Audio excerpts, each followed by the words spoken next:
Hello everyone, Dr. Polaris here. When covering the history of paleontology, certain names constantly reappear, and with good reason.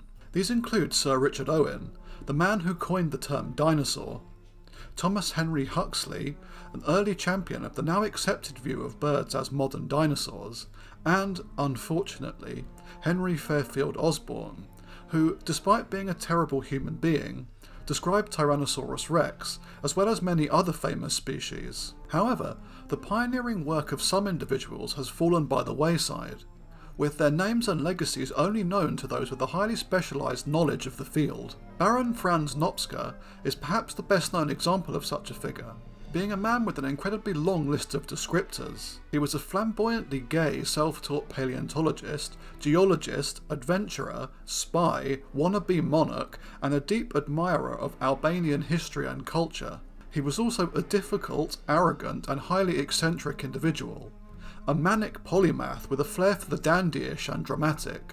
Nopcsa was born in 1877 in Deva, Transylvania, which was then a part of the Austro-Hungarian Empire, but today would be located in Romania. He was born to a wealthy noble family, being the eldest of 3 children, and was raised in a grand stately home, being provided with an education typical of a young nobleman during the eclipse of the Austro-Hungarian Empire.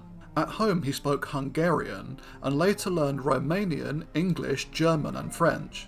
In 1895, while still a teenager, he and his sister found some fossilised dinosaur bones that he sent off to Eduard Suess in Vienna, and Nopcsa soon followed the bones to Vienna as well. The bones in question represented the crushed remnants of the hadrosauroid skull. In the library of his grand home, Nopcsa then taught himself geology, physiology, anatomy and neurology, comparing the fossil skull to those of living birds and reptiles in order to envisage how the animal's jaws worked. This was a very novel way of approaching extinct life forms at this time. In the 1890s, most paleontologists were more concerned with cataloguing dinosaur fossils in museum collections, with few specimens being mounted in lifelike poses just yet. However, during this decade, attempts at scientific outreach by institutions such as the Museum of Natural History in New York would be made, largely involving dinosaurs, and utilising the then cutting-edge art of Charles R. Knight in their displays. With some exceptions,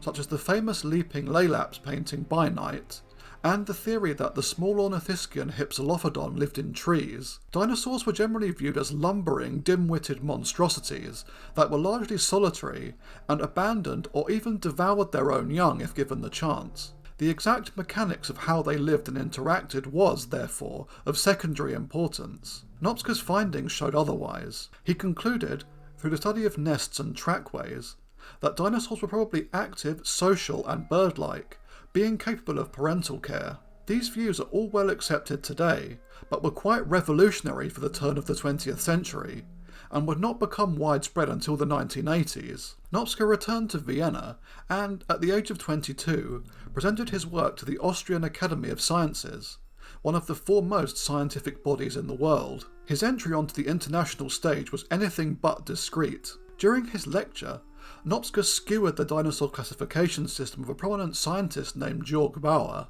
with little concern for etiquette or empathy. His genius was obvious, but so was his colossal talent for rudeness. Despite naming many dinosaurs over the course of his career, one of his first published papers focused on an animal described by someone else, Compsognathus. Nopcsa argued that the remains of a small reptile contained within the ribcage of the holotype belonged to a lizard and not, as assumed by Othniel Marsh, a cannibalised baby Compsognathus, again showing that dinosaurs were not just savage monsters. In time, Nopcsa would identify 25 genera of reptiles and 5 dinosaurs, all found on his home turf of Transylvania, with these including the hadrosauroid Telmatosaurus, the raptodont Zalmoxes, the ankylosaur Struthiosaurus, the titanosaur Magyarosaurus, and a currently indeterminate theropod. He noticed that all of these animals were rather small when compared to their closest known relatives from North America and elsewhere. Slicing through the bones of his dinosaurs, Nopcsa determined that all of the specimens were fully mature adults and not juveniles, reading the growth rings in much the same way as dating the age of a tree. This is now a common practice in modern paleontology, and is known as paleohistology, but was virtually unheard of in the early 20th century. Noting earlier research, which had uncovered the remains of dwarf elephants and hippos in the Mediterranean, Nopcsa rightly proposed that these small Cretaceous species were native to island ecosystems, shrinking in size due to a lack of resources. He referred to this process as insular dwarfism, which would later develop into the modern conception of the island rule, which states that members of a certain species get smaller or larger depending on the resources available in the environment, with tiny animals often growing larger and megafaunal animals shrinking when isolated on islands. Another of Nopcsa's theories that was ahead of its time was the conception that birds evolved from ground-dwelling dinosaurs, which is known as the theory of the cursorial origin of flight. He theorised that the pro-avis, a putative predecessor of birds, was a running animal with its forearms lifted off the ground, which they would then flap as they made a jump to snap at flying insects. The scales on the forelimbs would then gradually develop into feathers to aid this, and eventually allowing for powered flight. This theory found favour in the 1960s and later gained wide acceptance, though later fossil finds of tree-living feathered dinosaurs suggested that the development of flight may have been more complex than Nopcsa envisioned. Additionally, his conclusion that at least some Mesozoic reptiles were endothermic is now shared by much of the scientific community. These ideas have led Nopcsa to be named the father of paleobiology, although as conceptions of dinosaurs further solidified into the image of tail-dragging evolutionary failures during the early 20th century, his pioneering contributions to science were largely forgotten. Outside his work on dinosaurs, Nopcsa lived an extremely colourful life. He became enthralled by tales of Albania's mountain tribesmen, whom he had first heard about from a man thought to be his first lover, Louis Draskovic, a Transylvanian count 2 years his senior. Nopcsa soon determined to visit the mountains and study the land and the people there. He undertook many trips to Albania over the following decades, which were paid for by his extremely wealthy relatives, who moved in the highest social circles of the Austro-Hungarian Empire. It must be stated that Nopcsa's access to education and the freedom to explore his many passions was due to his incredibly privileged upbringing, which unfortunately did not help his arrogant personality. On these trips, he would also act as a spy for the empire of his birth. On the 20th of November 1906, Nopcsa met the then 18-year-old Elmas Doda in Bucharest and hired him as his secretary.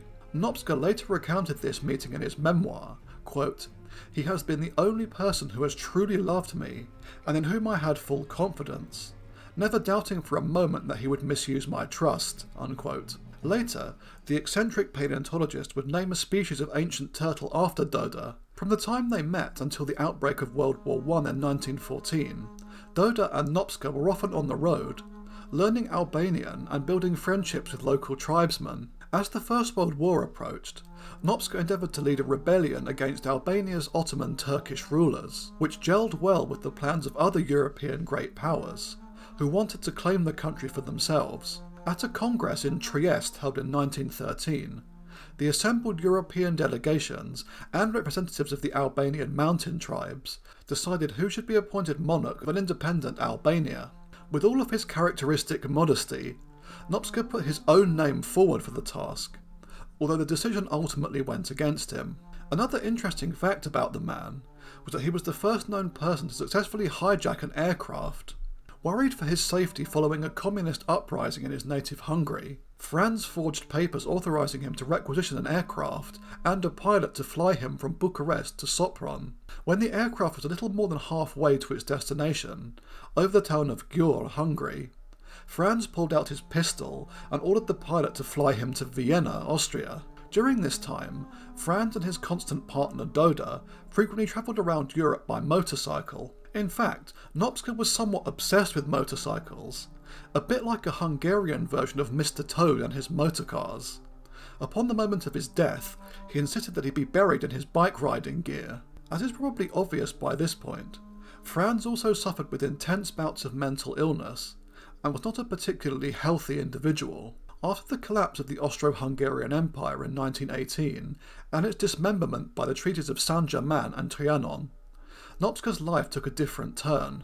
His Transylvanian family estates were now in Romania, and he was not especially welcome there. During a visit in 1922, he was assaulted and beaten up by Romanian peasants, with a fractured skull as a result. Following this, his health, which had never really been any good, further deteriorated, and he frequently suffered from nervous breakdowns. Because of financial difficulties, he had to seek proper paid employment for the first time, and in 1925 he became the director of the Royal Hungarian Geological Institute in Budapest. Although he did his best to revive the situation and to improve his international standing, he was not really suited for the job, arguing with his superiors and his subordinates, and ruled the institute in an authoritarian way. He left in 1928, and would spend the rest of his life travelling, despite ever-dwindling resources. There is so much more that could be said about the man, including his dislike of the French, his penchant for dressing in a bewildering variety of costumes, and his support for the then recently proposed theory of continental drift. But this video would end up being hours long. With his health in constant decline, Franz became increasingly erratic. On the 25th of April 1933, Nopcsa's body and that of his best friend and lover Doda were found in their Singerstrasse residence by Vienna police. A note at the scene written in Nopcsa's hand makes clear the final moments of the lives of these two men. Nopcsa had poisoned Doda's morning tea with sleeping powder and had then shot him. Thereafter, Franz, as they say on social media, unalived himself as well. He was not quite 56 years old when he died, being emotionally despondent about his poor health and the loss of his aristocratic fortunes. While far from a perfect individual, being arrogant, imperious and often rude, Baron Franz Nopcsa was a highly talented polymath and scientist. Being an openly gay man at a time in which this was illegal, many of his ideas regarding dinosaur behaviour and physiology have been proven correct, and are now held by the vast majority of modern paleontologists. His life really was stranger than fiction, and it is a real shame that he's so little remembered today. Thanks for watching, everyone. The next episode will be covering more early 20th century history, in this case continuing my series on the development of paleo art and depictions of dinosaurs in popular culture. See you again soon. Cheerio.